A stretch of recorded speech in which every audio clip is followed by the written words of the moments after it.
É difícil assumir que estamos a passar por dificuldades, sem terras e sem futuro. Creio que devemos deixar nosso país lo mais breve possível, senão seguro que teremos dificuldade em sobreviver acá. Não abbiamo condizioni di dare una vita degna ai nostri discendenti. I nostri figli devono sognare e dobbiamo dargli questa opportunitā. Ir atnākusi tā stunda, kad mēs atstāsim visu, kas mums ir, un staigāsim pret vienu jaunu tēviju. Alles, was mit uns geschehen ist, tut noch weh. Wir müssen wieder neu anfangen. نحن حبينا نطلع من البلاد لغير مطرح منشان نكون العائلة كلها للمستقبل. Unser Heimatland Deutschland ist nicht mehr dasselbe. Deswegen brauchen wir neue Wege für unsere Kinder. De Braziliaanse regering heeft ons een kans aangeboden om deze nieuwe weg te beginnen. Tam będziemy mieli ziemię, żebym lepiej żyli z naszą żoną i z naszymi dzieciakami. Governancie do nas pomogą. Vi måste tro på vårt nya land. En dag ska våra barnbarnsbarn bli stolta av vår modighet.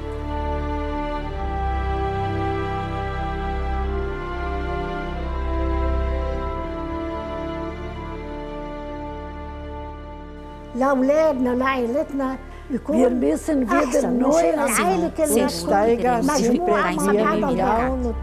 Unser Heimatland Deutschland ist nicht mehr dasselbe. Deswegen brauchen wir neue Wege. Seguro que teremos dificuldade em sobreviver acá. Sem terras, tro på vårt nya land. Não é possível agricultura, não abbiamo terra, siamo ogni giorno più Deswegen brauchen wir neue Wege für unsere Kinder.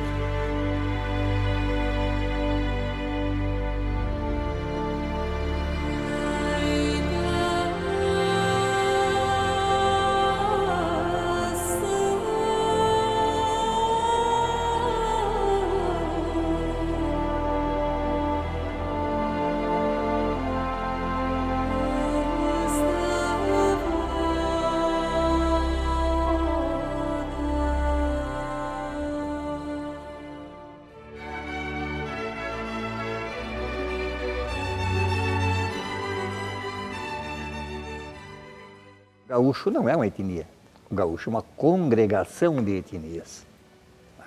A formação gaúcha começa pela formação gaúcha. Passa a fronteira em busca de couro e sebo e nós fomos formando o nosso reduto. E esse reduto formado por aqui era por pessoas com descendência espanhola, com descendência portuguesa e o nosso pelo duro, esse homem que já estava radicado aqui e que conhecia a região como poucos. E negros assim como eu, olha, era raríssimo, quase que não existia. Eu fui para uma escola que o único negro era eu. E aí até me perguntavam, mas você é africano? Você veio de onde? Então achei até gozado, porque eu brasileiro, formado, cheguei aqui e chamava a atenção do pessoal, mas você veio de onde?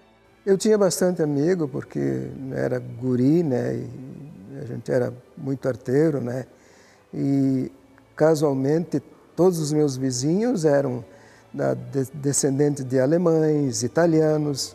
Quando eu cheguei aqui em 1964, existia o negro, né, mas não aparecia na sociedade. Logo no início da colonização havia muita dificuldade no idioma, né? Porque quem falava em polonês era polonês, quem falava o alemão era o alemão, quem falava o holandês era o holandês. Mas toda sorte que já tinha os caboclos aqui. Os caboclos já foram se misturando, já foram entendendo e se comunicando, interpretando e chegavam no denominador comum. No caso, por exemplo, chegava assim, ó, por exemplo, tinha um alemão, dono da tenda, chegava um polaco, vender. Banha, banha, banha. O polaco tinha da carroça dele a abóbora. E o alemão entendia que era banha de porcos. Se respeitavam, um respeitava o outro, cada um tinha a sua cultura, que era diferente, né? Pega o alemão, pega o polonês, pega o italiano, aquela cultura que vem lá dos antepassados. Eles se visitavam e se conversavam bastante, sabe? Então deu mais facilidade, um entendia um pouco mais fácil a outra língua e daí se entenderam bem. Só que onde tinha essas famílias de caboclos brasileiros que eram vizinhos, então esses também, mas era por... Se precisava uma coisa que não sabia o nome, ele mostrava, né? Fazia gesto e se entenderam. A avó sempre disse que não era tão difícil. Aí, os vizinhos mesmo, que onde eu morava, eles tomavam mate. Então, eles me convidaram, a vizinha, ela muito querida, Deus queria ela me sentava. Eu dizia, eu não vou sentar, eu não sei falar para eles dar risada. Esperam 3 meses. Depois de 3 meses, comecei a entender tudo. Aí eu sentava com eles, conversava, aprendi a tomar mate. Na época da imigração portuguesa, no início da colônia, os pais portugueses preferiam muito que as suas filhas se relacionassem com outros portugueses ou outros descendentes de portugueses. Então, havia sempre uma dificuldade nos relacionamentos, né? A tradição que a gente tinha era de negro casar com negro. Eu mesmo sempre queria casar com negro mais preto que eu, porque a gente era acostumado a estar no meio dos negros, né? E depois que eu casei, que eu vim para cá, que eu acostumei, então eu dizia, quando os meus filhos estivessem na idade de namorar, eu ia voltar para lá para eles casar com negra, né? E hoje minhas noras são brancas e não sei se elas fossem negras, se me dá tanto, a gente se dá tanto como a gente se dá hoje. E na convivência, eles deixam do sistema muito severo de educação e se amenizam e se abraçam e repartem as coisas, tanto em religião, em comida, em amizade e tudo. Foi muito gostoso. Ele sempre disse que não teve dificuldade nenhuma aqui na convivência, porque se falava todas as línguas e todas as profissões eram presentes. Olha, eu não me lembro da data, não me lembro da data. Mas houve dificuldades, né, começando no mato e teve dificuldades, né? Mas sempre tinha alguma saída, né?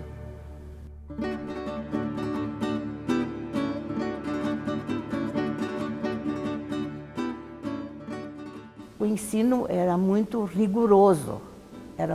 Hoje em dia, eles praticamente mandam as crianças ler uma coisa, ver o que tem mais facilidade, pelo vídeo, pela televisão, pelo rádio, por tudo. Antigamente não tinha nada disso, então era tudo pela via oral, né?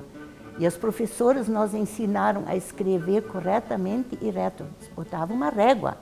Agora, o professor naquele tempo surava.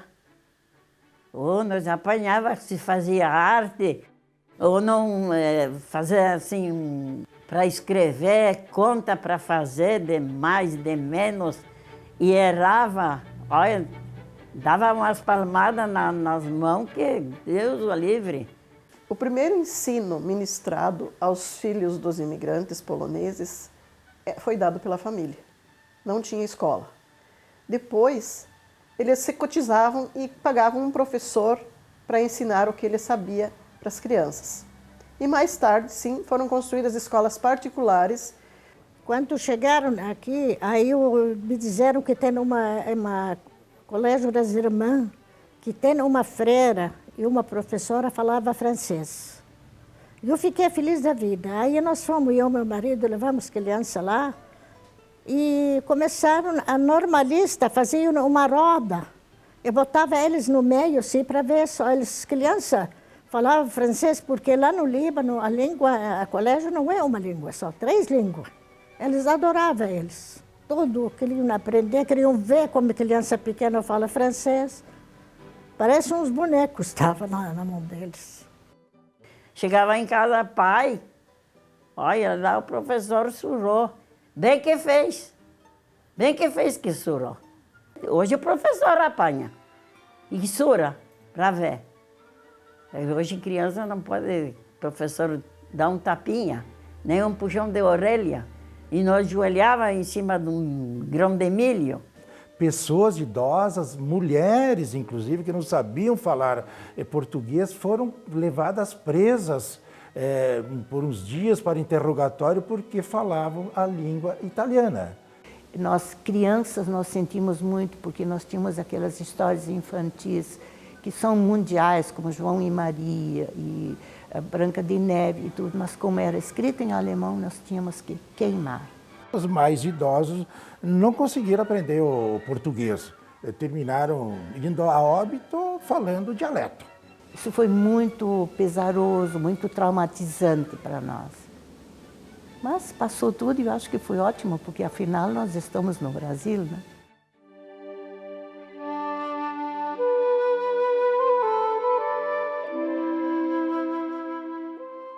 Eu comecei minha vida com um cavalo emprestado do meu sogro. Eu tinha um cavalo de solteiro e uma carroça emprestada. Eu me emocionei, não faz muito tempo, né? Que meus filhos estão tudo em Mato Grosso. Graças a Deus, hoje é maquinário. Quando olhei aquele baita maquinário caminhando para tudo que é lado, máquina aqui, hoje tudo moderno, me lembrei daquele meu cavalo do solteiro, que daqueles casquinhos daquele cavalo, hoje até aquilo aparecendo uma barbaridade. Começou a vida ali. E chorei. Sozinho estava retirado e me emocionei. Eu me lembro de uma história do meu pai. Ele trabalhava com modelagem. E eu me lembro de uma ocasião que chegou uma pessoa para fazer uma peça de uma coletadeira muito complicada. E ele olhava para aquela peça, ficava olhando, e eu me lembro que o senhor, o dono dessa peça, dizia assim: o senhor faz essa peça? Ele olhava e disse assim: alguém fez essa peça? Não, alguém fez. Pois então eu vou fazer. Então é isso que me orgulha. Quer dizer, não desistir. E o desafio que aparecer, a gente tem que vencer esse desafio.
E os homens só morrem quando não deixam nada.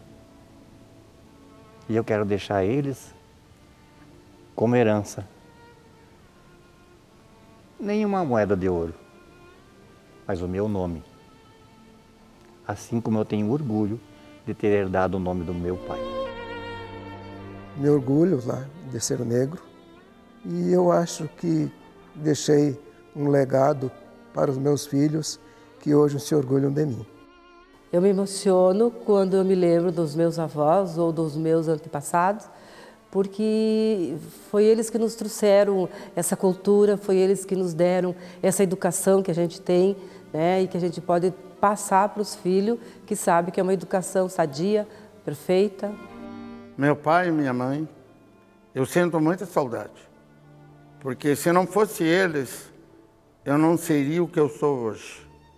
E sempre me apoiaram muito quando eu fui estudar. E a única herança que eu tive foi dizer: estude, porque nada mais tenho para te dar que não seja estudo. Quando nós cantamos, quando nós dançamos, nós fazemos isso um ato de ação de graça aos nossos antepassados.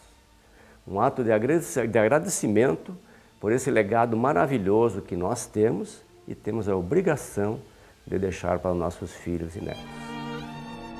A saudade a gente curte um pouco todos os dias, é uma coisa introspectiva.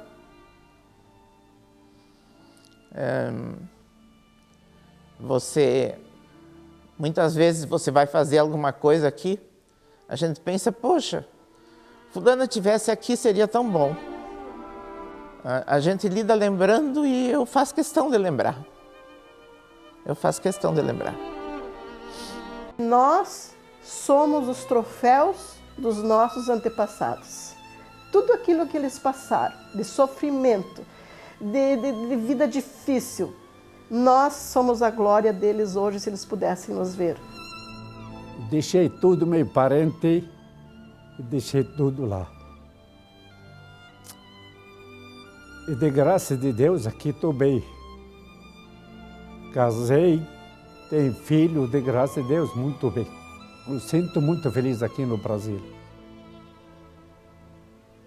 É isso aí.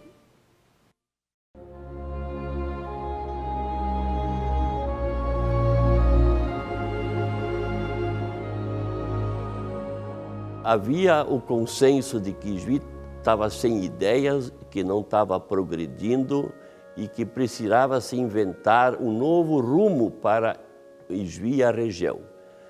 E dentro dessa retomada se pesquisou, afinal de contas, quem somos nós? Juí é uma terra de culturas diversificadas. E nós nos inserimos dentro dessa diversificação, cada um com a sua herança cultural. Mas em 1987, quando em Juí parecia que já isso tudo estava se perdendo, a gente teve forças de revirar os baús, de ver nas conversas com as vós, com as entrevistas com os antepassados, a gente conseguiu retomar toda essa cultura que não estava apagada, estava viva no coração e na mente das pessoas. Passou-se a vivenciar uma coisa boa, uma redescoberta. Aquilo que nós dizíamos, vamos para o baú fala muito. E no baú tinha fotografia, no baú tinha roupa, no baú tinha receitas, tinha plantas, tinha diálogos, tinha instrumentos musicais, tinha um mundo de coisas. E eu percebo hoje, pelos nossos parentes que estão lá no Líbano, o orgulho que eles têm de nós também. Nós deles também, mas eles assim, eles têm muito orgulho de nós. A minha mãe, ela chega no Líbano, tu não tens ideia assim, do respeito que eles têm por ela. Do respeito. Ela é a nossa matriarca aqui, mas lá ela é matriarca deles também. Após 20 anos, mais de 20 anos de história, a gente já sente que nós também somos história. É a gente relembrar de quando a gente começou, a gente não tinha como pagar ônibus para as pessoas virem trabalhar aqui, então nós ficava até as 2 horas da madrugada aqui, daí íamos levar as pessoas para casa, outro dia 5 horas de buscá-las, trazer para cá, para levarmos adiante o que nós tínhamos fé que ia acontecer. E aconteceu. Então, guardem isso, guardem materialmente para os outros verem, mas principalmente na história de vocês, e vocês aspirem não aos hotéis finíssimos da Europa, mas o mundo melhor, aquele mundo bonito, aquele mundo da paz, aquele sonho espetacular, que é o que importa para todos nós, depois de tudo isso da nossa história.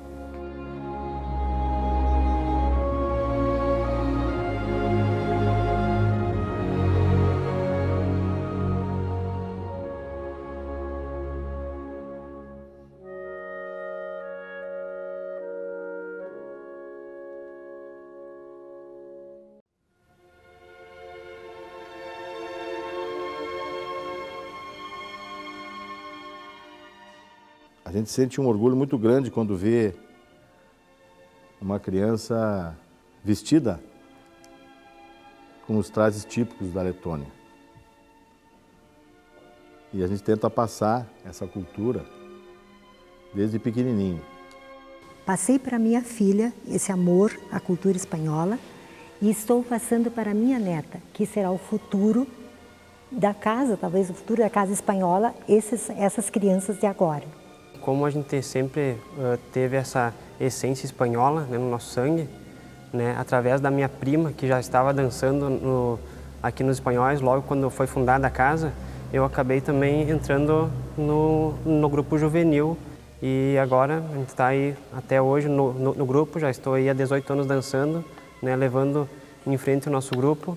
E nesse meio tempo aí dessa minha jornada aqui na etnia, eu conheci minha esposa, né, que a gente está aí dançando até hoje.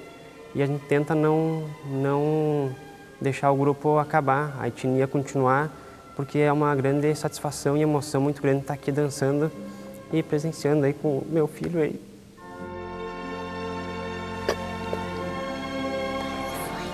Como que foi? A mesma coisa você.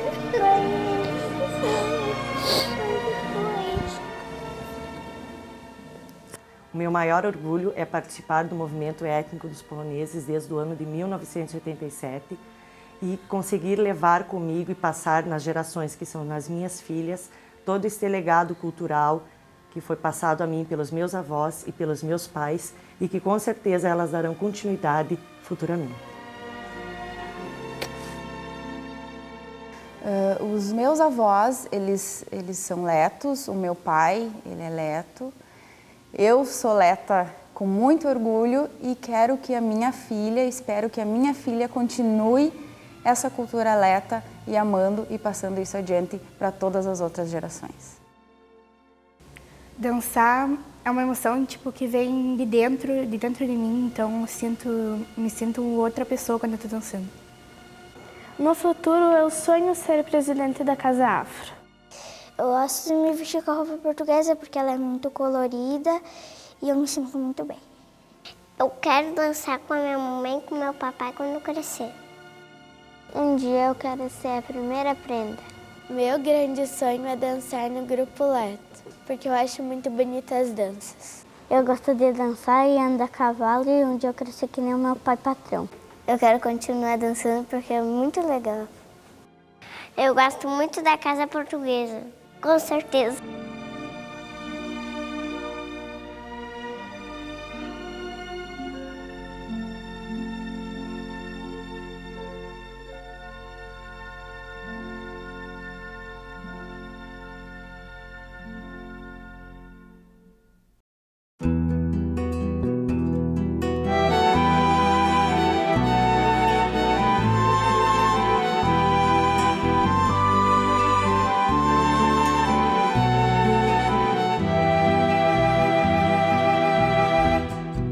Nosso manto sagrado do pavilhão tricolor abrigou o imigrante que chegou com muito ardor.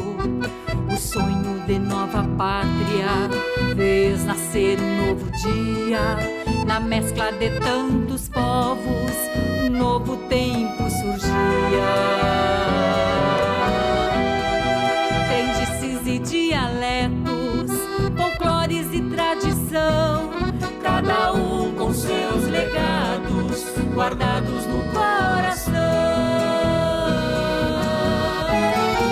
São bravos chegando unidos, abrindo estradas pra nós, e as crenças vão se fundindo no sangue dos meus avós. Quem veio no trem da história pra esta terra de Juí, relembra agora o passado, no encanto da Fenadi. São bravos chegando unidos, abrindo estradas pra nós, e as crenças vão se fundindo no sangue dos meus avós. Quem veio no trem da história pra esta terra de Juí, relembra agora o passado, no encanto da Fenadi.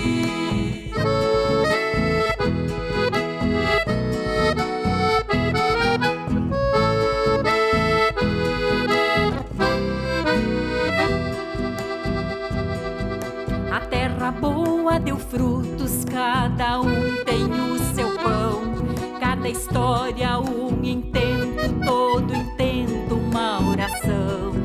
As marcas dos imigrantes são orgulhos imortais, uma história de esperança pra não esquecer jamais. Quem plantou sonhos fecundos para os filhos que virão, deixará mais que um legado, um exemplo de união. São bravos chegando unidos, abrindo estradas pra nós, e as crenças vão se fundindo no sangue dos meus avós. Quem veio no trem da história pra esta terra de Juí, relembra agora o passado, no encanto da Fenadi.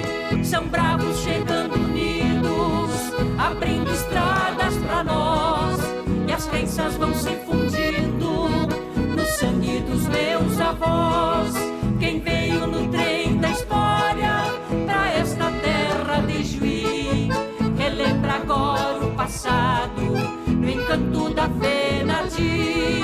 Relembra agora o passado, no encanto da Fenadi. No encanto da Fenadi, no encanto da Fenadi.